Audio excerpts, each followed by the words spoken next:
Hello, everyone, and welcome to Seriously Loco, the Seriously Crazy fan podcast for El Paso Locomotive FC, a proud member of the Beautiful Game Network, and brought to you by Roughneck Scarves and Icarus FC. We've got a big one tonight. I'm joined by my co-hosts, as always, Austin Young. Austin, what's up? Hey, how's it going, everybody? And we're joined as well by Mika Burrell. Mika, how you doing? Good. TGIF. Yeah, no kidding. It's been a week. I waited all week just to retweet Daniel Craig saying, "Ladies and gentlemen, the weekend." There you go. No, we've got a really awesome interview. We've obviously had a couple of these, and we're keeping the momentum going. The new Locos. So we're talking Getting Loco this time with a very special guest, Niall Logue. Niall, welcome aboard. Thanks for having me. I appreciate it. Yeah, of course. It's been an exciting off season. Some change. Maybe not as much changes as Locomotive fans are used to in the 2 years we've been a club. But coming over from FC Tucson, obviously, and getting bedded straight in. How have things been early days at the club? Top class, honestly. I mean, everyone within the organization, from the players right up through the coaching staff, the people in the front office, like they've all been quality with me since I came in. Like, so no complaints on my end anyway. Like, so Niall, I want to talk just first a little bit about your background. Obviously, the fans want to get to know you a little more. First off, hopefully I'm not hitting you with something too geopolitical to start, but some sources say you're from Londonderry, some say County Donegal. Do you consider yourself Irish or Northern Irish, or a little bit of both, maybe? No, I don't know. Like, there's certain things as well too that say, from even Letterkenny and stuff too, which is 45-50 minutes away from where I'm from. But I think it's all I came and tell because the most recent club I played for in the League Ireland back home was Finn Harps, which is in Donegal. But I'm from Derry, which is in Northern Ireland. But I consider myself to be Irish. So I have an Irish passport and stuff and things like that. So obviously, if you're from Northern Ireland, you have the option to have either an Irish passport or a British passport, also a part of the UK and stuff. So I consider myself to be an Irish citizen. So that's why I have an Irish passport and things. But I can see where the confusion is and stuff. Do you know what I mean? I've had it. I've had a multitude of times where people ask me, and then obviously they ask about Northern Ireland and Ireland and how the differences is and stuff and all. But I don't think the podcast could go on long enough if you wanted me to get into the problem. Right. No, I totally understand. So to be clear, you support the Republic of Ireland when they're playing? I do, yes. I support the Republic of Ireland, but I don't shy away from Northern Ireland either. My cousin represented Northern Ireland at international level and stuff, because that was the best pathway for him to go play international football. Where if it would have thought it was a little bit more difficult through the south in the Republic of Ireland. Do you know what I mean? So there is a pro for me as well too in that stage where you have the option of both. I represented Northern Ireland at underage level as well too. So I definitely support Republic of Ireland and follow the Republic of Ireland heavily. Obviously there's two very influential Derry men that play there, and Shane Duffy and James McLean, and stuff but I would also keep up the tabs as well too with the North, So not the biggest Declan Rice fan then, potentially. Well, him and Jack Grealish, they never were Irish, were they? They just we call it back home. You call it the granny rule, you know what I mean? Where your granny or one of your granny or granddad or long distant relatives is originally from Ireland or something, so then they go over at the younger age youth level and just take advantage of it. And I mean, at the end of the day, it benefits them. They play youth international football and they get the opportunity to qualify for World Cups or Euros and things like that, but I mean, you hear when they talk, they're full on English, they're English lads, and it's just one of those things, you know. Like, I mean, most of the Ireland like first team squad as well too. He's not even all from Ireland, and he's got Scottish in there. You got a few English lads and stuff. Like, I was watching the other day on Twitter the under 21s. I think they're in they might be in the World Cup qualifiers as well too. Or they might be in the Euros. I'm not too sure, but they had like an interview with one of the goalkeepers, and he was like from Slovenia or Slovakia or something. Like, a pure thick accent, like, do you know what I mean? But then maybe has fathers from Ireland, or maybe has grannies from Ireland or something, so he can represent, and he's not getting the opportunity with maybe where he's originally from, you know. So there's so many different avenues you can go down with, like, but them two fellas, like, I know they're English, like, and I had a few buddies that I played with back home as well too, that played women at international level as well too, like, and they're just like, like, they're full on geezers, like, do you know what I mean? Love it. You spoke about your cousin. You're talking about Daniel Lafferty, is that right? My cousin there. And so has he been a big influence on you in your career? I know Daniel showed up for, you know, Burnley and Sheffield United and the like. How has he been as an influence for you? Massive. I mean, obviously he's the big footballer in the family, so to speak. Like, I mean, like, the guy went and did it at the highest level, do you know what I mean? And he's been playing professionally since when he signed for Celtic at 15, do you know what I mean, and stuff, like, and he never really, obviously he's Daniel's 31, I think, 31 now. So whenever I kind of like really had that like close connection until I started getting into like a higher level of football, in a sense, do you know what I mean? Obviously, right, off in like England or Scotland, kind of doing his thing when he was around, obviously, 18, 19 and stuff, and I was still younger, you know, playing like youth football and things, like. But once then I started kind of like breaking into first teams around like 16, 17, and then obviously going to America, and then getting tries here and there, and then obviously like going back home.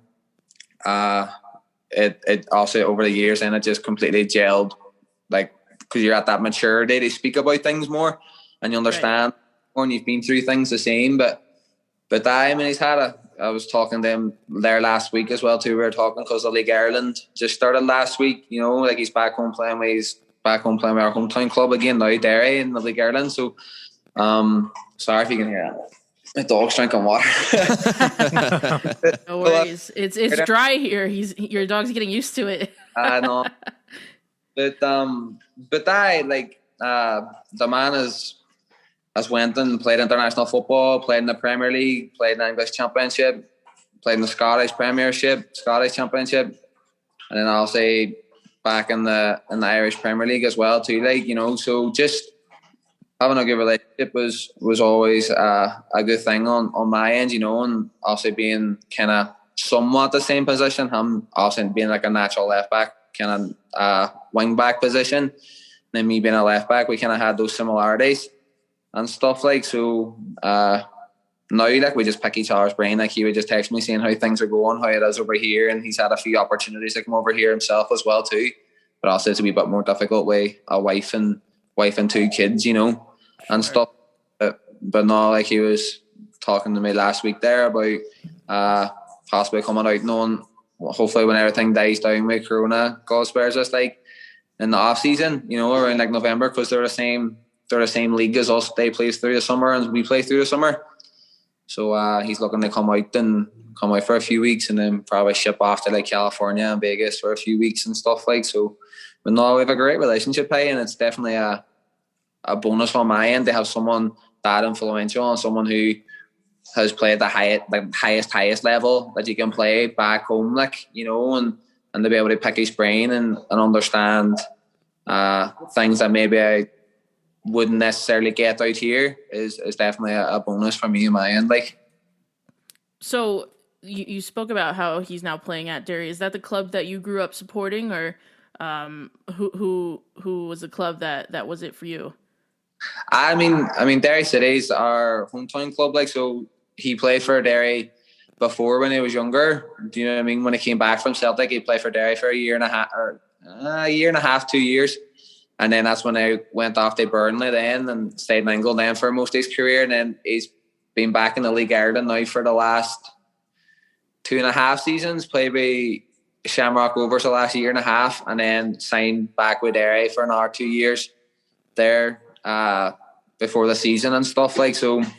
But I mean, that's their hometown club. Like you grow up supporting them, and obviously I had the opportunity to play for them as well too myself. Gratefully, I've always wanted to play for them at senior level, and I was given the opportunity. And things were a bit up and down that year and stuff, and I didn't really play as much as I would have wanted,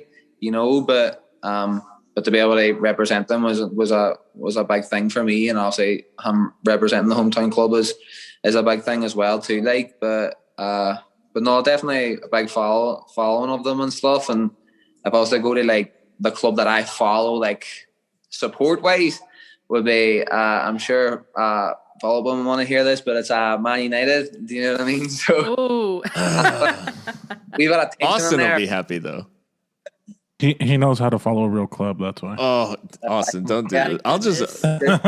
I'll boot y'all out this room. I don't care. No. Fair enough, Niall. Yeah, that'll make quite a few of our listeners happy too. We got quite a few United fans who listen, unfortunately. So no. Born on it, like it's my family. All my daddy's side, and like you're just kind of born under being a Man United fan, and then there's just the odd too. Like one of my daddy's brothers and his son are big Leeds fans, and they're happy Leeds fans at the minute, obviously, because they're back in the Premier League and they're doing good things and stuff like. But they were struggling there for many years, But I was just born on it, and I mean I love the club, like and stuff, and definitely follow them as much as I can. It's a bit hard out here, like, when games are at like 4 a.m. sometimes. But I give it a good go. Like I always keep up with the scores and keep up with like transfers and what's going on, and definitely try and watch as many games as I can. Like, sure. You mentioned kind of your playing style and your positioning. And I mean, did you start out playing as a defender? You mentioned playing left back. I mean, do you see yourself more as a left back, center back? Like, where do you see yourself? So like originally I've always been a defender. Like I was like growing up when I was younger, I was never like the star when I was like playing football. I was always like, I was good enough to always be in the team. Do you know what I mean? And obviously like there's not many left foots about these days, So when I was younger, like right now you're left back. Do you know what I mean? I think it's just natural to kind of put you in that position. And obviously I was a wee bit taller and a wee bit bigger for my age and stuff and all growing up. So they just stuck me at the back, and I got by and I enjoyed it and stuff and things. But whenever I kind of got about 14, 15, that's when I kind of transitioned. Like I really like sprouted and stuff and like followed under my body and stuff. Like that's when I kind of transitioned more on the like left side of centre back. And I love playing centre back. Like I love kind of being the player that's always on the ball and stuff. Like, do you know what I mean? And kind of like dictating play from the back and kind of having that foundation to kind of play the game at your own pace. You know what I mean? And stuff like and then I think it was just always kind of natural as well too. When I grew up and I was 6'2" and under 16s. Do you know what I mean? Like you're naturally going to get it. You were bullying people. Yeah, you put under that position. And actually, like, I'm grateful for that because at that age then too, that's when I was breaking into like first teams. Do you know what I mean? And like getting called up on the first teams and being on the bench of the first team and like being around like like men's football at that age, and stuff, and that also like helped me kind of mature and they kind of my position and stuff and being around players in my position and things like that. Like, so I see myself as I'm a centre back. Like, don't get me wrong, in the League Ireland I've played left back, I've played left wing back a couple of times because I've had a kind of fall on there and stuff, and maybe like there was a suspension or an injury or something and things like that. Like I can do the job no problem, and I can do a job at like a number 6 as well too. Like I haven't played there in a while, like, but I would back myself to go in there and fall in the position, like, but 9 times out of 10, like I'll play centre back, Yeah. And it's one of the things that we noticed just from kind of your stats with Tucson and your style of play in terms of you like to be on the ball, as you said. You like to dictate play from the back. A lot of times we see center backs who have that style of play, and it's like, oh yeah, he used to be a central midfielder or he used to play somewhere else. So it's interesting to hear that like you just developed that style of play as a center back. I just kind of always like being good technically, I guess, in a sense. Like I'm definitely no God-given talent. I've worked on my craft. I'm continually still working on my craft. You know what I mean? And stuff like, but no, like when I regard myself as a ball playing centre back. I love getting on the ball, and I love like finding the passes that not many other players will find, and playing those passes that maybe our centre backs or our type of players would find more difficult or scared to play. Do you know what I mean? Like I take pride in those, like 70-yard diags or split the lines. Do you know what I mean? And things like that. So I kind of love playing that way. I don't really like the whole just lump it long, step up. Do you know what I mean? But sometimes the game does dictate that, and like I can do it. Do you know what I mean? But I love getting on the ball, and I love making passes and making hard plays and things like that. Like and definitely that's how the kind of game I was going. Do you know what I mean? You look at centre backs these days, they're not really the odd ones. Like you play for certain teams with a certain style, you'll find those centre backs for the most part. Like you don't have your big brute centre backs anymore. Like, you know, it's more like your John Stones, for example. Now he's coming back in the fold at Man City. Do you know what I mean? Man's tall and slender, like, but he'll pick a pass out from anywhere. And Laporte, things like that too, you know. So I love being that kind of player, like, but I would pride myself on saying I can do both sides of the game, you know. Got it. So Niall, you came to the States at 18 to play.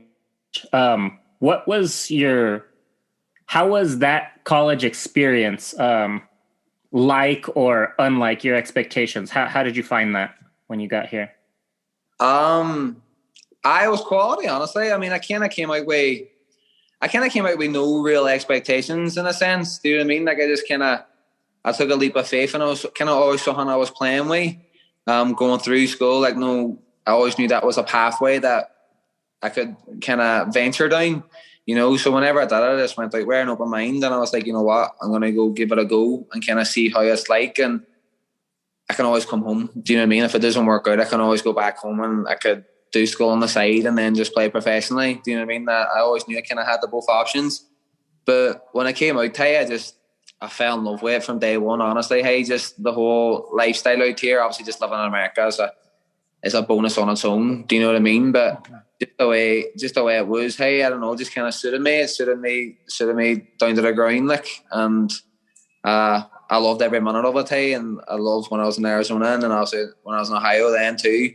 Do you know what I mean? Like, but if I was to pick and choose between the two, I'd definitely say, like, I love being out west more. Like, I love kind of being out in this kind of environment and like out in it. It's weird to say, also, because I'm from Ireland, like, but I enjoy being out in the desert and stuff, like, you know, like, I enjoy that.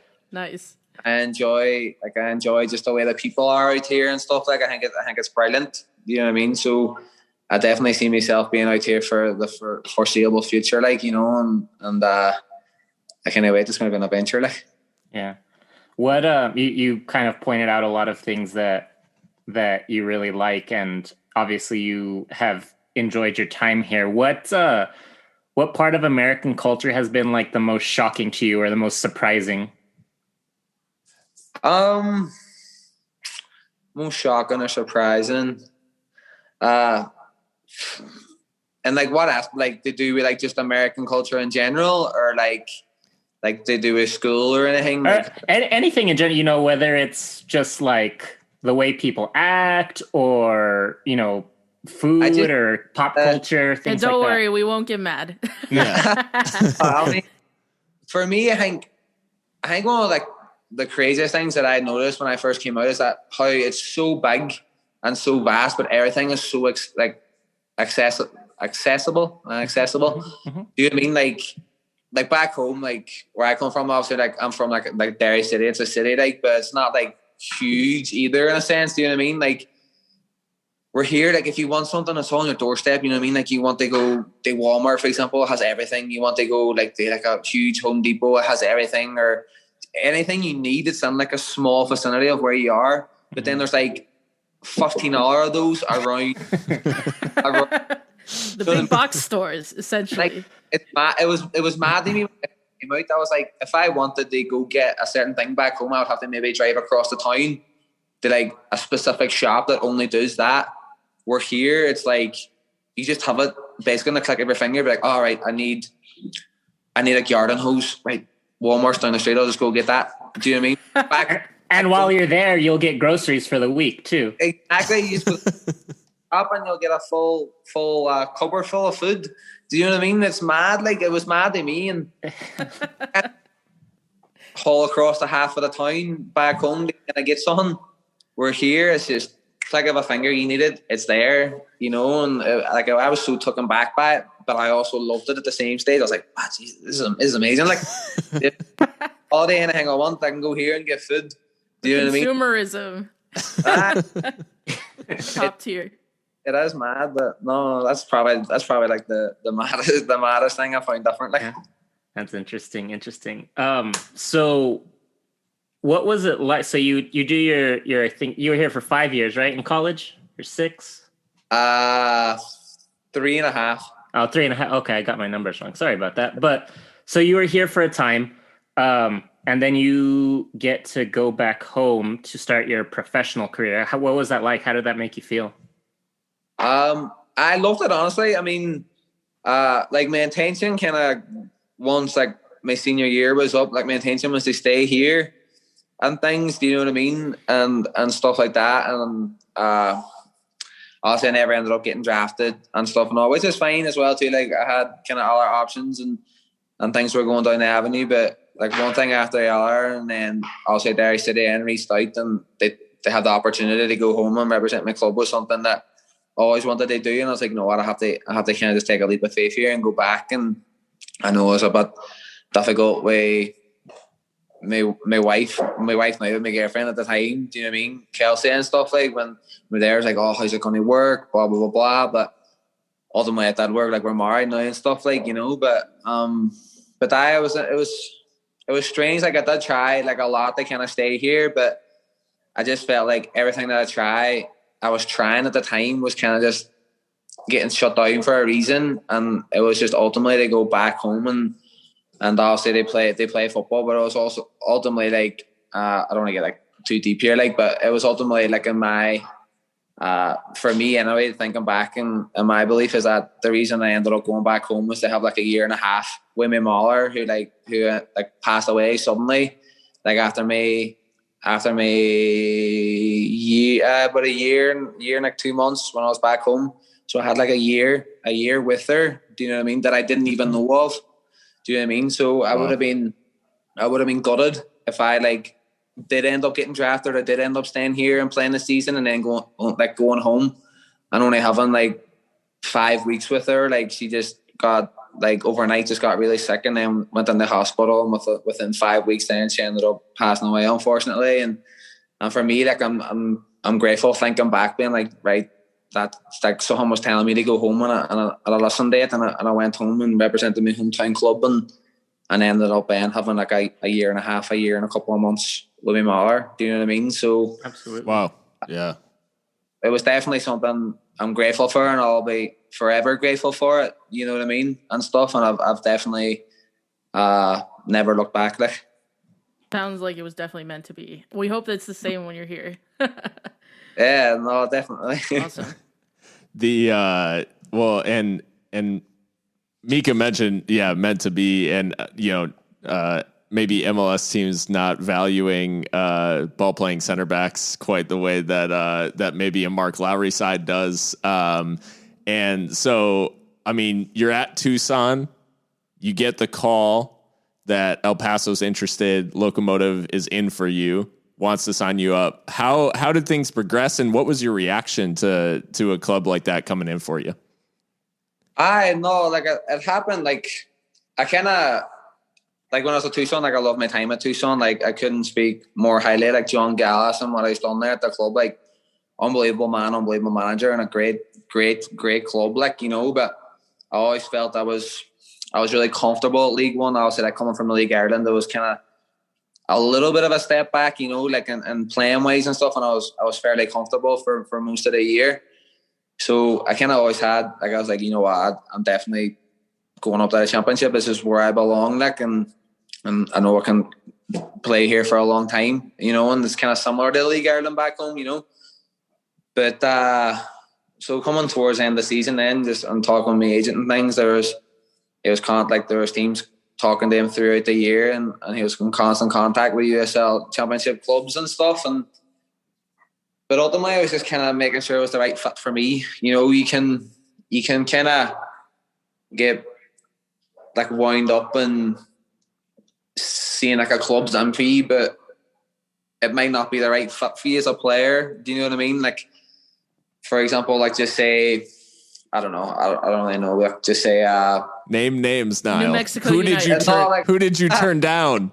I never talked to New Mexico United or anything, you know, but just say they were after me, and like the style, like their style of play was very just kind of like long ball, like just kind of like keep it up and things or whatever, you know, and stuff like long ball. Yes. But you know, like I can do it and things, but it's like, do you want to do it? You want to be in a club you feel comfortable and you feel like you're going to develop as a player and feel like you're going to get better every day and get challenged every day, you know. And it happened really quickly, to be honest. Like Mark, like within season ended and within a couple of weeks, like Mark was on the phone talking to my agent, and it was just like a snowball effect from there. Honestly, like I sat down then and got on the phone with him because Mark was back in the UK at the time, you know, over the holidays and stuff. So just sat and had a phone call with him. Hey, and after the phone call, I was like, you know, this, like, I want to play at this club, like, and the aspirations he has and the type of person he is, you know, I can speak more highly of him. And I've had a great relationship to date since I've been here and stuff, like, and he's been brilliant with me. And I'll say, like, I'm working every day and training and stuff and all and things like that. So it felt comfortable. It felt like the right fit, you know. And then also having internationals here, then the likes of, like, say, Nicky from Scotland and Foxy from England and Macca, and also Richie then as well too from Ireland, you know. And I was talking to, like, I would know Richie, you know, and like Richie's played with past players that I've played with back home as well too. So like he definitely helped me feel more comfortable about coming to the club. And I've no regrets, honestly. Hey, everyone's been absolutely brilliant from day dot since I got here. Hey, and it's a very loving and family oriented club, you know, and it has huge aspirations, which I love. You know, I mean, it's been so successful for only being, this is what, going on the third year now, you know. So they achieved what the club has achieved in 2 years. It was something that it really struck me, you know, and be like, geez, if they can do that in 2 years, what can we do here in 3, 4, 5? Do you know what I mean? Just go after it every year, and we have big aspirations this year. They go the whole way, and we're not scared. They shy away from that, you know, and that's kind of like what one on clubs and one on cultures do, and that was something I could definitely get aboard on, and it goes from Mark the whole way down, and it's definitely something I've believed in and love going on the training and working on it every day. Like, we talked to Jose Aguinaga about getting to play with a player that he watched as a kid at Valladolid, and now you get to play Vallecano. My bad. You get to play with a player that you watched in the League of Ireland as a child, Richie Ryan. I know it is like it's full circle in a sense. Do you know what I mean? I'll say whenever, like, it was announced that I was coming here and stuff, like, no, people knew kind of, I'll say people from the League Ireland know Richie Ryan, what he's achieved at Sligo and further afield, like, you know, and stuff like that.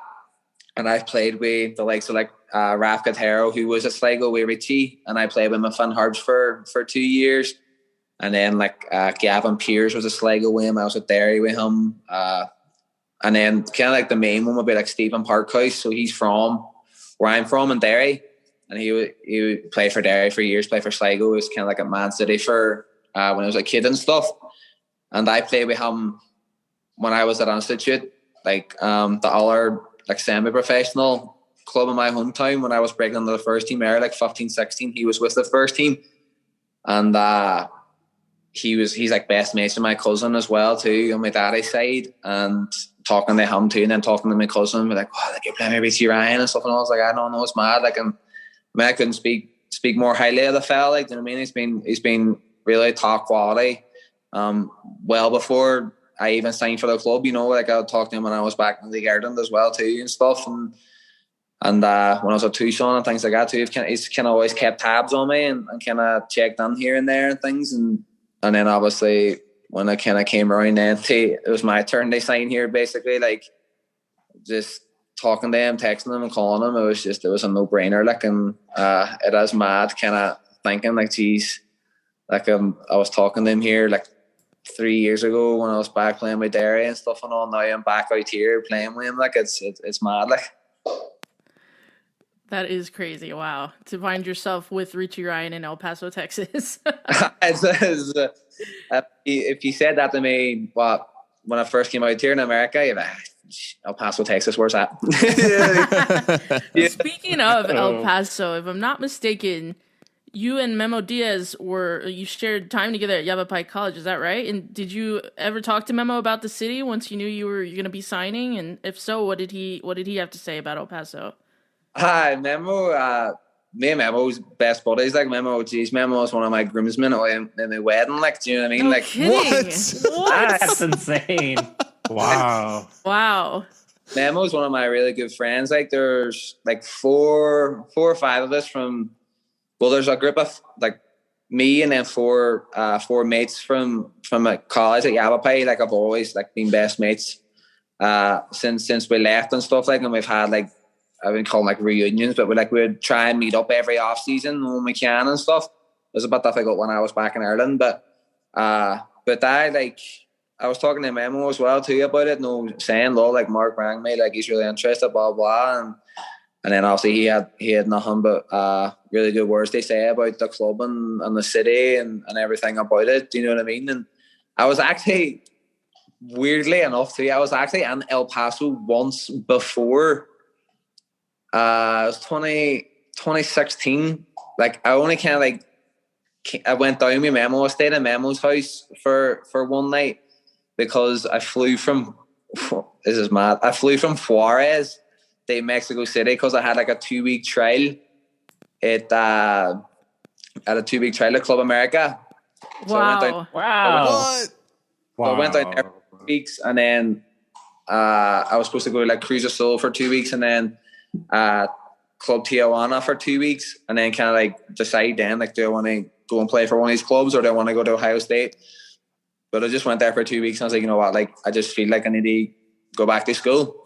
So I ended up coming back to school. So flew back in, and Memo collected me, stayed with Memo for a day or two in El Paso, and then went off in up to Ohio and stuff like. But I didn't like. Also, never really saw much of El Paso back then. I was 2016 and stuff, and obviously the club wasn't founded back then or anything like that, you know. But I was just like, when you think back, you're like, that's mad. Like I was here, and like one of my best buddies is from here, and then I'm down here living now, like, you know, and I'm here for the next 2 years and stuff, and hopefully longer, you know, if everything goes well and stuff like. So, like you said earlier, it does come full circle, and it's mad. It's mad to think about, but it's a crazy word, like.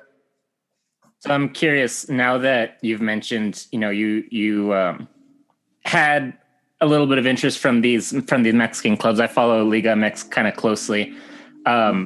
Did you, I guess, I don't know if enjoy is the right word, but what did you think of those opportunities? Like if that came up again, is it something you would consider? Oh, I just felt at the time, obviously me not like speaking of like a Spanish, I kind of pick up words here and there now, do you know what I mean? And stuff, because like obviously I play with Hispanic players, you know, and things like probably pick up the bad words more than anything. Like, as one tends to do. Yeah, no. But at the time, it just didn't feel right. Do you know what I mean? It just didn't, like, also not speaking Spanish and being in Mexico City, which is a huge city. Do you know what I mean? I just felt I would have withered away down there, and I wouldn't have got I wouldn't have progressed where I wanted to progress in my career. You know, I just felt it wasn't the right time, and ultimately, like, I made the right decision. You know what I mean? Like, and stuff. But I loved it when I was down there. Hey, like, it was a great experience, a huge club. Like, when I was down there, they were playing Chivas. Chivas, Yeah, so they were playing them in the second round of whatever cup. It was like a semi-final or something.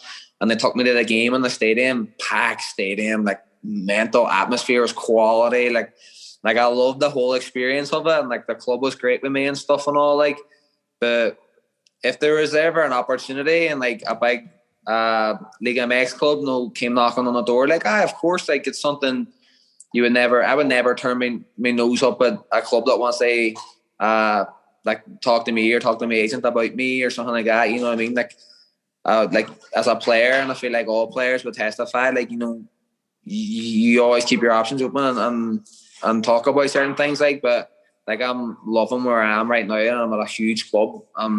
I would say, in my opinion, the best club in the USL, like, do you know what I mean? Without a shadow of a doubt. And I think you'll come to see, and the club will show its worth. Do you know what I mean? And it already has, in my opinion, but it'll continue to grow and grow and grow. And with the coaching staff and the players that we have and the players that Mark and Matthew bring in and stuff and all, like, it's definitely you'll see the organisation skyrocket, hey, and I'm definitely grateful to be a part of it, like. Oh yeah, and I mean, kind of going off of that, what you have a lot of praise for the short time here in El Paso. I mean, what would you say are, like, the biggest differences coming from Tucson and USL League One that you're kind of noticing here in El Paso, and just in training, really, since you really haven't had a chance to get on the field? Like, the big difference anyway, also, like, you can see the level and differences, like, do you know what I mean? And I feel like when I was at Tucson, like, I turned 20. I turned 25 when I was at Tucson in the summer, but I was still, like, one of the older players and more experienced players were here. I'm more considered one of the younger players. I have a bag of experience, but, like, I'm still considered one of the younger players in a sense. Do you know what I mean? Like, you have, like, 22, 23, 24, 25, we're in that area, and then you have, like, a wee bit older, mid the older 20s, and then obviously 30s, and I think here is just there's a bigger group of players, more professional players who've played in different countries. Do you know what I mean? The likes of Yuma, the likes of Leo, Richie, Nicky. Do you know what I mean? There's a bag full that it just all kind of, like, meshes together, and it feels more like what I'd be used to back home, like a man's club in a sense. Do you know what I mean? Like, I felt like when I was at Tucson, I was revolved around kind of like more players my own age and younger, and, like, players coming straight out of college, and, like, ones who haven't been in the professional game and stuff and all. So it was kind of, I felt more like I was a wee bit kind of like an academy football in a weird way, even though I'm not at that age. But, like, also just being around kind of like people your own age, it kind of has that feeling. Do you know what I mean? Where, like, here it feels more like right, I'm back at a club here now. I have, like, players who've done this, players who've done that, this age group, that age group. You know what I mean? Like, there's a good mesh of everything here and stuff, like. So I think that there will be kind of like the main differences and stuff, like, in my opinion. And since you've been here, and you are around all these different types of people, like you said, who has become, I don't know if favorite's the right word, like, this is a question we used to ask at my other job. Who is your best friend at work? Like, who's your favorite teammate? Who are you, like, talking to the most? That kind of stuff. Everyone, honestly, everyone's been 100%. Like, from, like I said earlier, from whenever I got here, like, everyone kind of meshes with everyone in training, and you, like, obviously me not speaking, like, a lot of Spanish, then some people not speaking a lot of English. It's kind of funny when we chatty banter with each other and stuff, like. You know what I mean? Like, but everyone, honestly, hey, everyone gets along with everyone, and it's brilliant. Do you know what I mean? Obviously, the likes of like Richie being from Ireland, we can connect, and then the likes of like Foxy, Nicky, Macca, stuff like that. Do you know what I mean? Like, kind of being from that side of the water, you kind of have those little connections, and then like the likes of like Matty or Dylan and stuff and all. Do you know what I mean? Who played in the ESL for years, and they know Richie and things, and Nicky, and over the years and stuff, like, you know. So kind of like all that, I would click with Emmons really well, but also click with all the other players and stuff. Just the way, say the likes of like Yuma and Jose, do you know what I mean? Like, they're both from Madrid, things like that. You know, they have that connection, and they can speak Spanish to each other and stuff. You know, so they're going to have like a little stronger relationship in a sense, personally, than like say I would, because obviously I can't like connect on like a certain level, you know. But like, everyone's friends though. Like, everyone is like 100% with each other. Like, we banter with each other. Everyone's like really good with each other in training and like outside and stuff and all, like going for a coffee or whatever and things like that. Like, it's definitely a very like family orientated club and stuff, like, and everyone gets along with everyone. Hey, and that's one of the main reasons why I love it so much as well too. Like, you love getting up in the morning and looking forward to seeing the boys in training and having a few jokes and a few bit of banters and stuff, and then like no working hard and stuff, like. So I love it, hey, and I get along with everyone. So as we get kind of towards the close, a lot of times we ask some like less serious questions, less club focused questions, but Yeah. the player either past or present that you most model your game after. Like, when we watch Niall, who's the player that you think about and your play style? So like the player that kind of I would like, that I would entail like idolize growing up watching. Yeah, exactly. I feel like if you're like, I guess you kind of can compare them a little bit. Like the two, when I like started like really becoming a centre back, like the two players that I loved watching was Rio Ferdinand and Sergio Ramos. Like, they were like my go-tos, like them two. Obviously Rio Ferdinand being like, I'm a big Man United guy, like captain Man United and stuff, like, but I just love how he kind of like he held himself as a person as well too, and obviously like kind of like obviously the losses he had in his life as well too, kind of like similar to myself and things like that, you know. And but just how he is, and then how he is as a player, like I just loved watching him, and then Sergio Ramos, obviously, I mean, the man's a monster. Like, he's arguably the best defender of all time. Like, you know, he's been there and done that, and he's another kind of, obviously, like I'm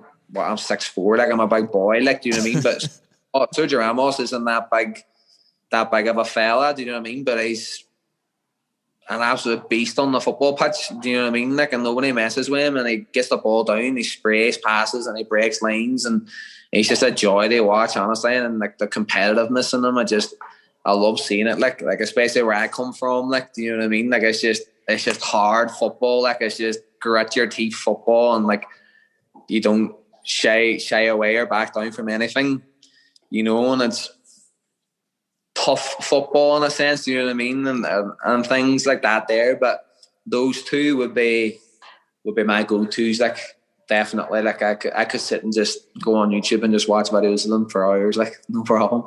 So we have a segment on our show every week after each match day where we nominate a player who was the biggest shithouse of the match, and we make a team of shithouses at the end of the season. So now that you've named Sergio Ramos, you've been put on the watch list, the short list for the Shithouse 11. We know to look for Niall when it comes to the end of each game, because I mean, it's not just like during the game. It could be, I mean, we know, and Mika, I think this was your next question, leading into your next question. It's not just how you play, but sometimes how you interact with other people. Well, you know, speaking of shithousery, Christian and I, we went to the training 2 weekends ago, and we heard someone, Mark was officiating. He was the center referee, And we heard someone, we cannot confirm who it was, but someone said he made a call and someone said, that's fucking soft. Was it you, Niall? I don't like I wasn't playing. I don't remember. Well, that's why we asked, because it was somebody on the side who was not playing. It could have been you, could have been Maka, but we thought maybe it was you. There was an accent to I was definitely I shouted a few terms out there, like, you know, but no, like, you kind of put me on the spot now. I got to make sure I sharpen my stuff before the games and stuff, like, do you know what I mean? But no, like, I think it's just like, I've always been like that.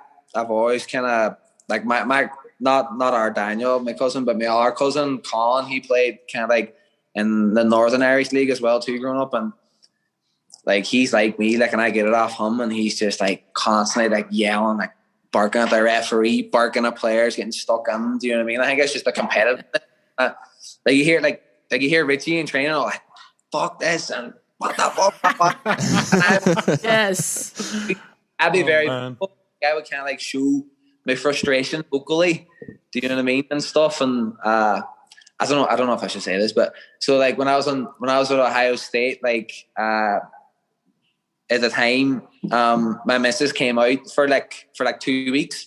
So I had 2 games. She's like, right, I'll come out and watch your games, blah blah. Right, sweet. So we ended up playing, like, I think it was SIUE or something or whatever. And it was the first game. It was like a Tuesday night game or whatever, blah blah. And we ended up losing 3-2. It was shocking officiating, like brutal, like frustrating the whole game. Like, I was heated. Do you know what I mean? Like, and I was fuming the whole game, like shocking calls, bad goals, whatever, blah blah. So then, like, I was just like bite my tongue. And then after the game, our manager ended up kind of like barking a wee bit. And then that just triggered me, hey. And then I was just like walking off a pitch there. The referees were walking off. I was barking at them, blah, blah, blah, calling them all the names under the sun and stuff, like.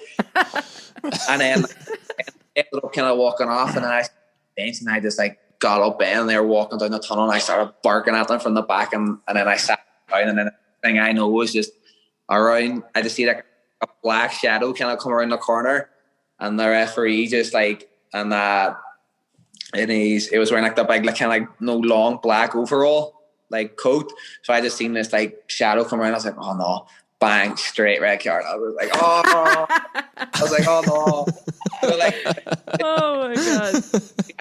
and that Saturday, that Mrs. Ann barking at me when I go, I flew out here to watch you play and you're suspended for the next game. And I was like, it's a pro and a con sometimes. Do you know what I mean? Like, so you have to learn to kind of hold your tongue. So thank God I was only send off I ever had. Do you know what I mean? And weirdly enough, it was after the game. But you know, as just kind of like the passionate and the competitiveness coming out in you and stuff, like, you know, and I hope you all enjoy it. Oh, we will, and I'm sure you know by now. You know, opening night is the derby against New Mexico United. So looking forward to seeing you play if you're fit by then. No, 100%.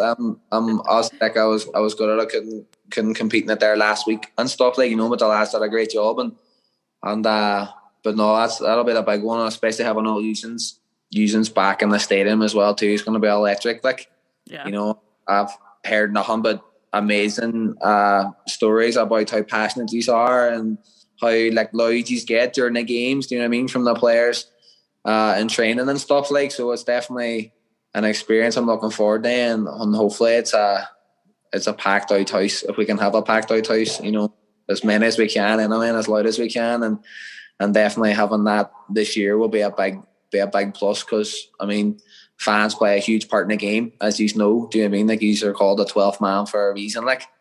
Do you know what I mean? And they have that every game, and going on and knowing that you constantly have that wee bit of adrenaline and a wee bit of push. Do you know what I mean? It comes from the kind of atmosphere that you set in the stadium. You know what I mean? And it definitely helps massively. And you can tell as a player, especially now these days, where we're not playing with fans. Do you know what I mean? Some games can kind of feel a bit more lethargic in a sense. Do you know what I mean? And stuff, like. So they have Usins and they have a derby game. The first game of the season is going to be it's going to be quality. I can't wait for it. Counting down the days already. I love it. I absolutely love it. Well, Niall, it's been an absolute pleasure getting to meet you and getting to hear a little bit about your background and your introduction to the team. This is a club known for its center backs. Like, one of the few songs that they had was about Chiro and Toko, who, you know, club captain and center back. So, and Mishak Jerome, obviously, a fan favorite as well. So, you're coming into a club that can appreciate a ball playing center back. No, definitely. I mean, obviously I never had the pleasure to meet Chiro myself, like, do you know what I mean? But obviously Mishak's been unbelievable. The man's got an absolute cannon of a right foot, like, do you know what I mean? He's got the biggest in my life after, like, in my quads, do you know what I mean? He's just a monster of a man, like.